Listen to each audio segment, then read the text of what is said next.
After the runoffs, it's sort of a normal thing to have to take your engine apart to prove that it's legal. There's a lot of rules about what you can modify and what you can't. So we were all good, but now it's about time for me to put the engine back together. So I'm going to go through some of the steps that it takes to take the engine out of the car, because I'm going to do that before I start reassembling it.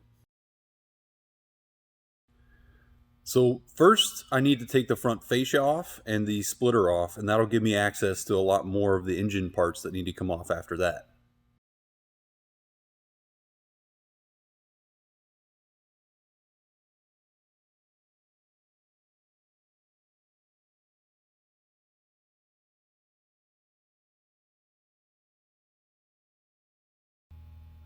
Alright, I got the splitter and the bumper cover off. Next, I'm going to take the headlight covers and the bumper beam off.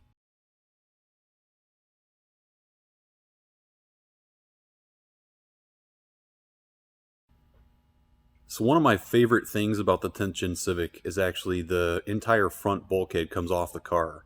So that includes the radiator, the intercooler, the fans, a lot of the front of the car, and that makes it really easy to get to the rest of the engine. So I'm going to take that off next.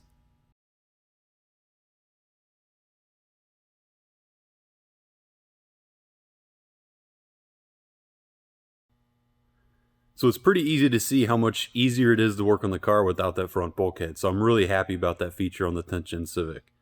Next, I'm going to take the wheels off and then the axles.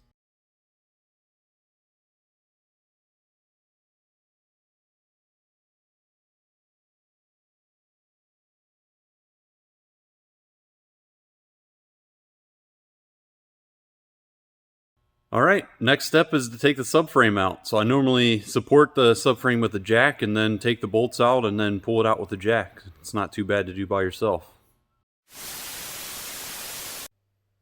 I'm not exactly sure what happened, but unfortunately I lost the portion of the video that shows me removing the subframe and disconnecting all the auxiliaries on the engine, such as the shift cables and fuel lines and things like that. So unfortunately I can't show you what I did, but basically it's just making sure the only thing that's attached to the engine and the car is the engine mounts at this point.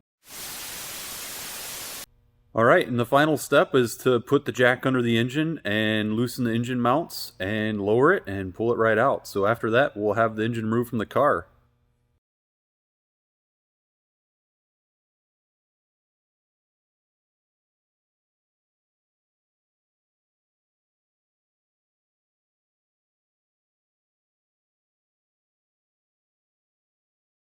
Well, we got the engine out of the car. You can tell that it's not so hard in the 10th Gen Civic, especially with the front bulkhead coming off. So I was really happy to share that with you guys, and stay tuned for what we do next.